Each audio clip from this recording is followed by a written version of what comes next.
32 centuries ago, the most sophisticated world that had ever existed simply stopped existing. Not slowly, not gracefully.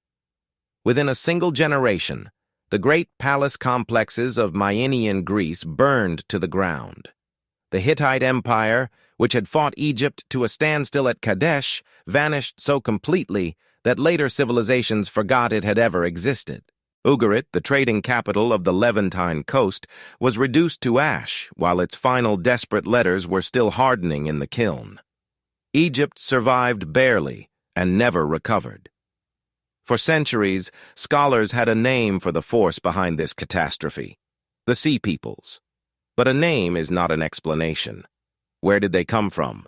What drove them? And what became of them after? For most of the time, those questions were asked.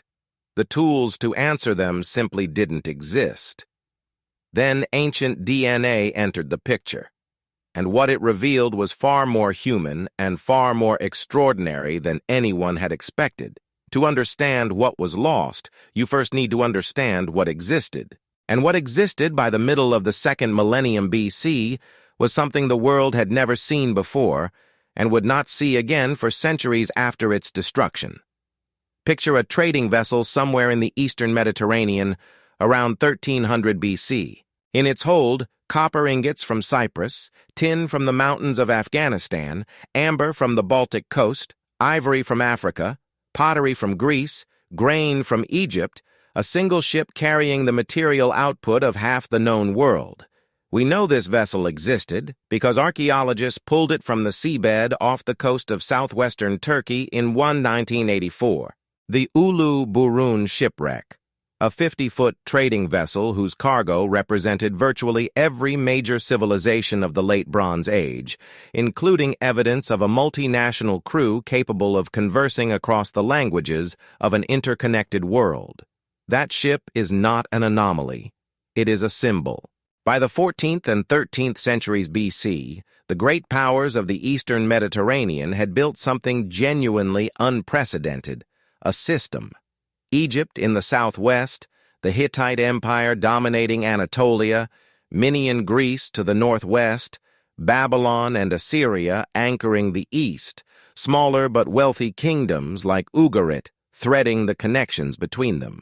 These powers traded with each other, corresponded with each other, intermarried with each other.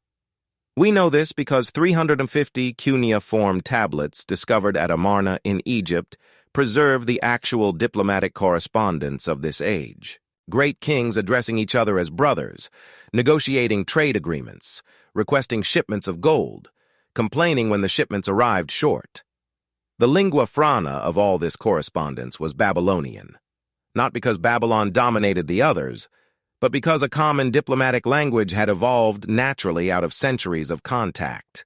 That detail alone tells you something important about how integrated this world had become. What held it together militarily was the chariot. Fast, expensive, devastatingly effective on flat terrain, the chariot was the tank of the Bronze Age. It was also the perfect weapon for a wealthy, centralized state. You needed skilled craftsmen to build them, trained horses to pull them, professional warriors to operate them, and a surplus economy to pay for all of it. The chariot didn't just win battles, it encoded power into a technology that only states could afford, which meant the system it protected was also the system it depended upon. And that system had a vulnerability built into its very sophistication. The tin required to produce the bronze that equipped those chariot armies came almost entirely from Afghanistan, traveling thousands of kilometers along overland routes before reaching the smiths of Greece, Egypt, and Hatti. Copper came primarily from Cyprus. Grain moved from Egypt northward. Luxury goods, diplomatic gifts, raw materials, finished weapons, all of it flowing continuously along routes that required stability at every node to function. Remove one node, and the flow slowed. Remove several simultaneously, and the whole architecture of exchange began to buckle. By the late 13th century BC, the reports filtering in from across the system were troubling. Famine was racking the Hittite highlands year after year. In Greece, the great palace complexes were beginning to invest in wall extensions and additional fortifications, the archaeological signature of people who have started to feel genuinely afraid. Letters from the king of Ugarit carry a new and unmistakable urgency. The ships of the enemy, he writes, have been seen. Nobody who read those letters could have understood what was coming. The most stable and prosperous world that had ever existed was standing at the edge of something it had no framework to anticipate. Within a generation, almost all of it would be gone. Then one day, around 1177 BCE, black sails appeared off the Egyptian coast. A fleet of sleek war vessels moving into the mouth of the Nile, or powered and fast, carrying warriors whose appearance struck the Egyptians as genuinely foreign. Some wore feathered headdresses, others wore horned helmets. Their armor was a mixture of heavy plate and light leather. Their weaponry built around long slashing swords and javelins rather than the bows and spears that had defined Bronze Age warfare for centuries. They were not a uniformed army representing a single state. They were something harder to categorize, a confederation, a coalition of peoples moving together with a shared purpose, even if their origins were scattered across half the Mediterranean world.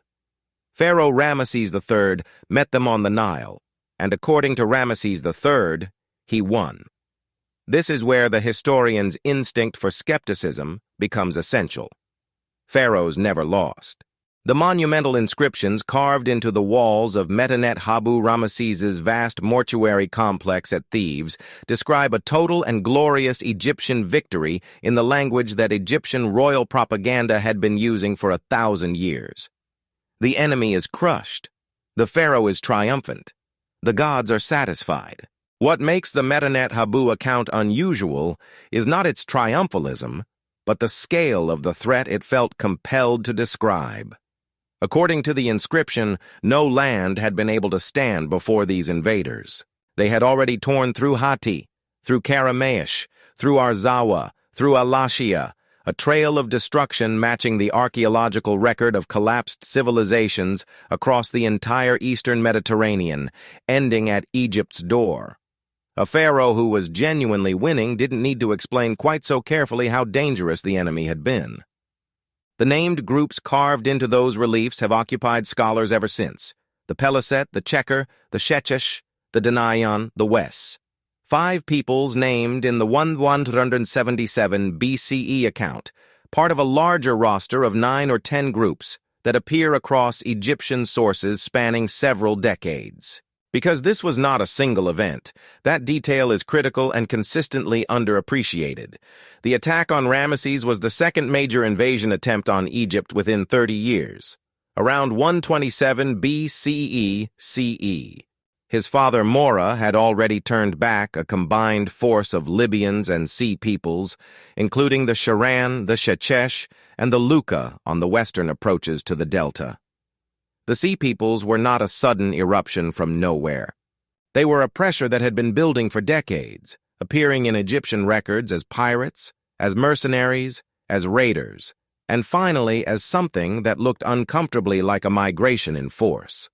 The reliefs at Medinet Habu preserve one detail that carries particular weight. Alongside the warships and the fighting men, the images show ox carts loaded with women, children, and possessions. These were not purely raiding parties looking for plunder and a fast withdrawal. At least some of these people were moving, bringing everything they owned, looking for somewhere to land permanently. What the Egyptian sources cannot tell us is the view from the other direction. They are unavoidably Egyptian triumphalist, propagandistic, and written entirely by the civilization these peoples were attempting to enter or destroy. The sea peoples themselves left no written records, no inscriptions of their own, no account of what drove them or what they believed they were doing. Everything we know about them for most of history has been filtered through the perspective of the one major power that successfully resisted them, a power that, despite its claimed victory on the Nile, would spend the following centuries slowly declining into irrelevance. Egypt survived the sea peoples. It just didn't survive what came after. The debate about who the Sea Peoples actually were is almost as old as the modern study of ancient history itself. When the French Egyptologist Emmanuel de Rouge first used the phrase peoples of the sea in 1855 to describe the nations depicted at Medinet Habu, he was naming a problem as much as solving one. His successor, Gaston Maspero, popularized the term and attached it to the migration theories fashionable in the 19th century, connecting the sea peoples to the movements of early European peoples in ways that reflected the intellectual preoccupations of his own era more than the evidence of the ancient one. The framework stuck even as the interpretations shifted. For the better part of 2 centuries, scholars have been circling the same fundamental difficulty. 9 or 10 name groups, wildly different appearances in the Egyptian reliefs, no written records from the Sea Peoples themselves, and an almost complete absence of the kind of biological evidence that could settle the question of origins with any real precision. What scholarship was left with for most of that time was pottery and helmet shapes, and pottery and helmet shapes can only take you so far. The Shurdan are perhaps the most visually striking of the named groups depicted with distinctive horned helmets and round shields and long associated with Sardinia. The connection has genuine archaeological weight behind it. The Nuragic culture of Bronze Age Sardinia produced bronze figurines bearing a remarkable resemblance to the warriors carved at Medinet Habu. The island was rich in copper and lead, positioned at the center of the Mediterranean with trade links extending east and west, and its material culture shows signs of significant militarization precisely in the centuries leading up to the collapse. Shurran warriors appear in Egyptian records long before 1177 BC, fighting as mercenaries at Kadesh, serving as Ramesses II's personal bodyguard, and launching an unsuccessful raid on the Nile early in his reign. A relationship with Egypt spanning more than 3 centuries, oscillating between service and hostility in a way that feels less like foreign invasion and more like a recurring feature of the Bronze Age world. The Piset present the strongest overall case for a definitive identification.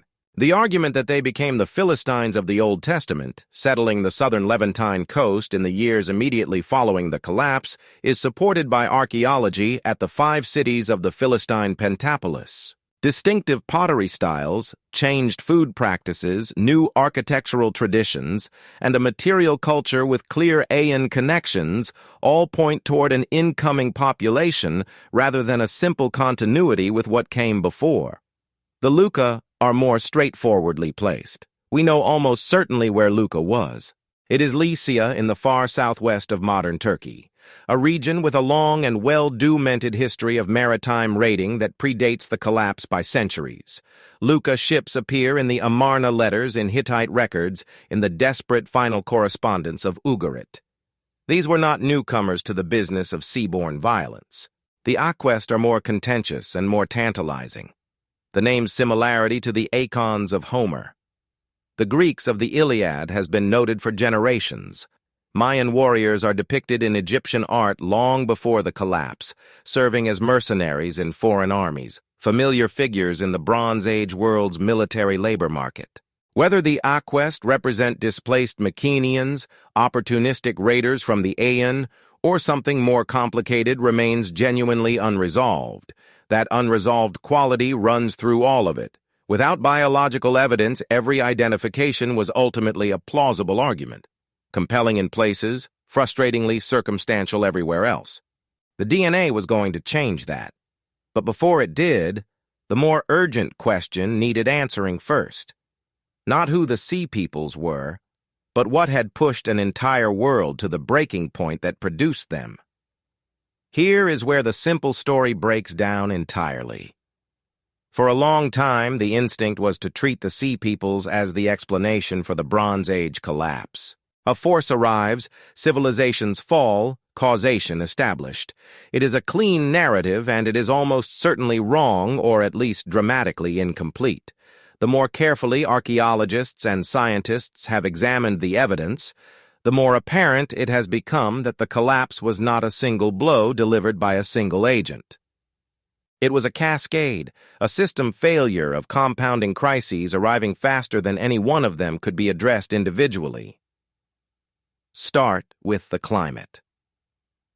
In recent decades, paleoclimatology has added something to the collapse debate that no amount of pottery analysis ever could. Pollen samples extracted from lake beds across the eastern Mediterranean tell a consistent story. Beginning around 1200 BC, the region experienced a prolonged and severe drought. Rainfall dropped significantly across large areas. In many places where crops had sustained dense populations for centuries, the ground was becoming desert.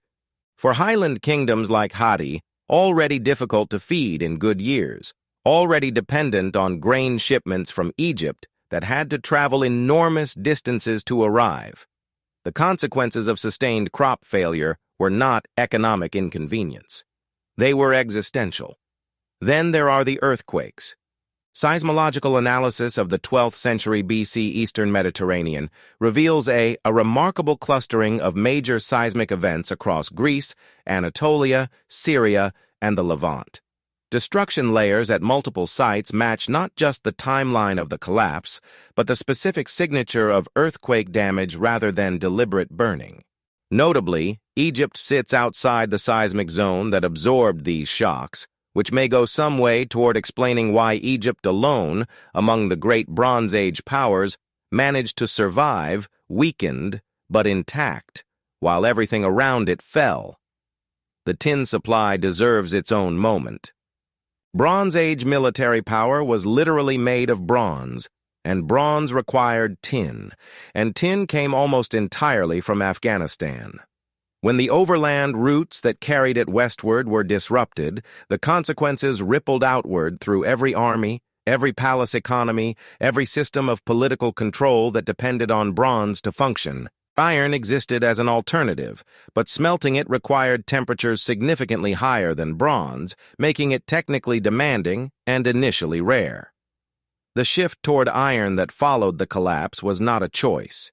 It was an adaptation to scarcity, and iron, once mastered, proved to be the great leveler. It could be found almost everywhere, which meant that the technological monopoly that had kept palace economies powerful was gone.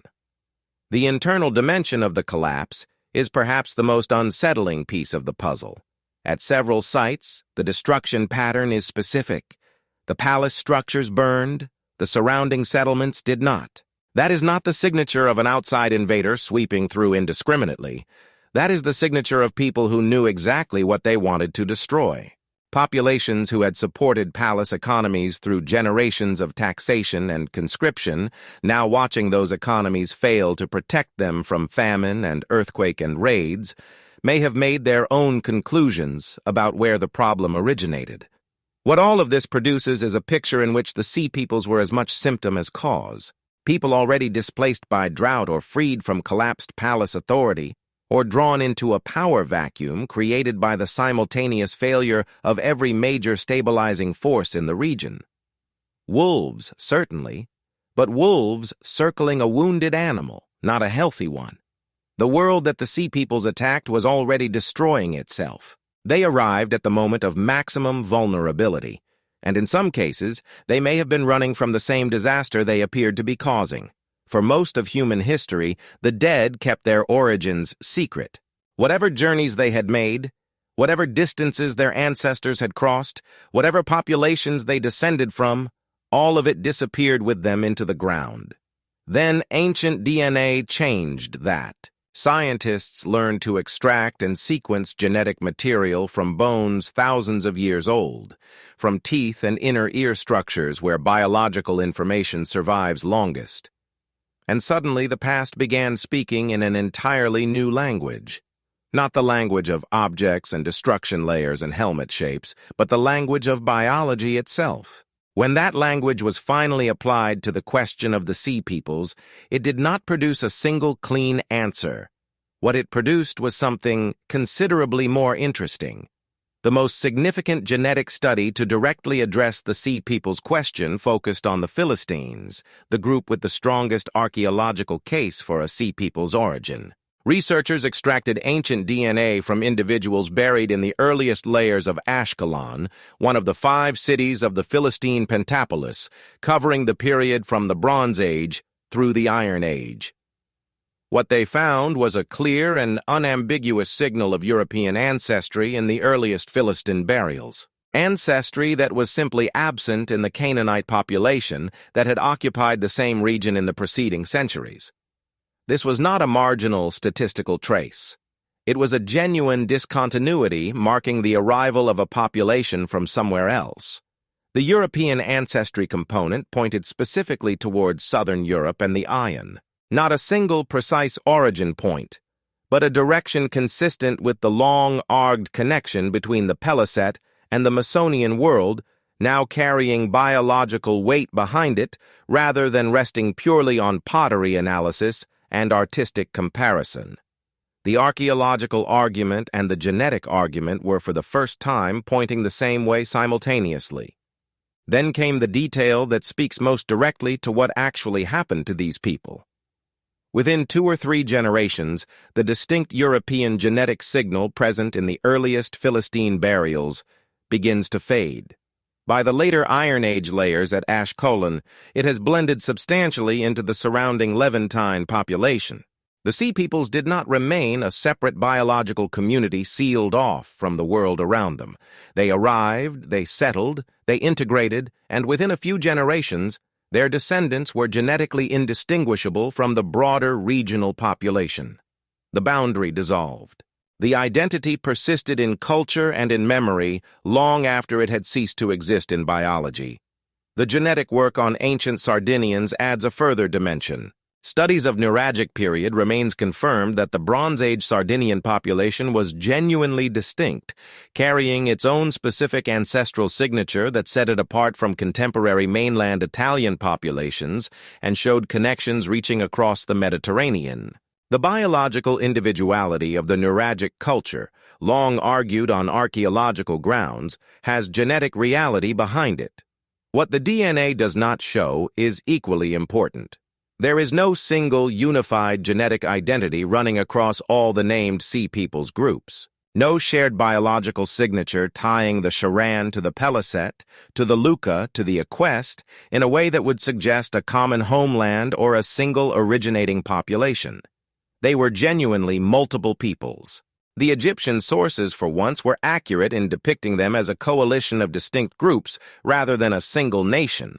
And there is no ghost population, no inexplicable outside ancestry arriving from nowhere without archaeological explanation. The Sea Peoples were not a mystery civilization seeded from beyond the known world.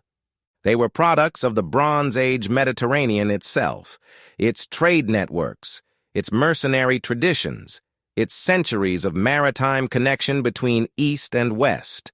The genetics confirm what the most careful archaeology had already implied. These people came from within the system. They were the system coming apart at the seams. The Sea Peoples did not disappear after Egypt. That is the part of the story that tends to get lost in the drama of the collapse itself. Ramesses III's own inscriptions record something that his triumphalist framing cannot quite conceal. He settled defeated Sea Peoples groups in Canaan as Egyptian vassals. The Peliset in particular were planted along the southern Levantine coast. Technically under Egyptian authority, functioning in practice as a buffer population, guarding the imperial frontier against further instability from the north and east. It was a pragmatic solution to a problem that military victory alone had not resolved. You could turn back a fleet on the Nile. You could not turn back the displacement of entire populations with nowhere else to go. The Philistine pentapolis that grew from this settlement became one of the most archaeologically visible cultures of the early Iron Age. At Ashkelon, Ashdod, Ekron, Gath, and Gaza, the material fingerprint of an incoming population is unmistakable. Aeon-style pottery appears in the earliest occupation layers, distinct from anything produced in Canaan before the collapse. Food practices changed. Pork and beef, not typically associated with the region, but strongly associated with the Aeon world, appear in the Fondal record. Architecture shifted. A culture was establishing itself, drawing on origins it carried across the Mediterranean, while absorbing the landscape it had landed in. That culture became famous, or rather, infamous, in a way its founders could not have anticipated. The Philistines of the Old Testament, the great antagonists of early Israelite history, the people of Goliath, preserved the memory of the Sea Peoples in one of the most widely read texts in human history. Whatever their origins in the chaos of the late Bronze Age, they achieved a kind of immortality and narrative that most civilizations of the collapse did not. Their name has outlasted their cities, their language, their biology, and very nearly their archaeology. The Chardin followed a different trajectory. Evidence of Chardin mercenaries serving in Egyptian armies extends more than 3 centuries beyond the collapse, appearing in administrative documents through the 20th dynasty. Some were settled in Egypt with land grants and elite status, their relationship with the Pharaonic state evolving from recurring threat to integrated military community in a pattern that feels strikingly familiar. It is not so different from the Germanic soldiers who served in the late Roman army, achieving positions of influence within the very system their ancestors had raided. The parallel is uncomfortable, but instructive. Cyprus emerges from the genetic and archaeological evidence as a critical node in the whole story. The refortification boom on the island around 1200 BC, the presence of Aeon-style material culture at sites like Inkami, the bronze figurines with horned helmets that echo both Sardinian and Egyptian sources, all point to an island functioning simultaneously as refuge staging post and melting pot for displaced populations from across the collapsing system. People who had lost their palaces, their kingdoms, their trade networks, converged on the island at the intersection of everything, forging new identities out of the wreckage of old ones. The genetic legacy of all this movement persists. The European ancestry component introduced into the Levantine population by the earliest Philistine settlers did not vanish entirely. Diluted across generations of integration, it remains detectable in the regional gene pool. The people of Gaza today carry among the complex layers of their ancestry a biological thread reaching back across the Mediterranean to the Bronze Age world, whose collapse deposited their ancestors on that particular shore. The Sea Peoples set out to find a world to enter. They found one, became part of it, and in doing so quietly became us. Those carved reliefs at Medinet Habu are still there. Warriors in feathered headdresses and horned helmets, frozen in limestone, locked in combat on the Nile, presiding over a victory that couldn't stop the slow collapse of everything behind it. For 3,000 years they stood without names, without origins, without biology. The DNA didn't solve everything.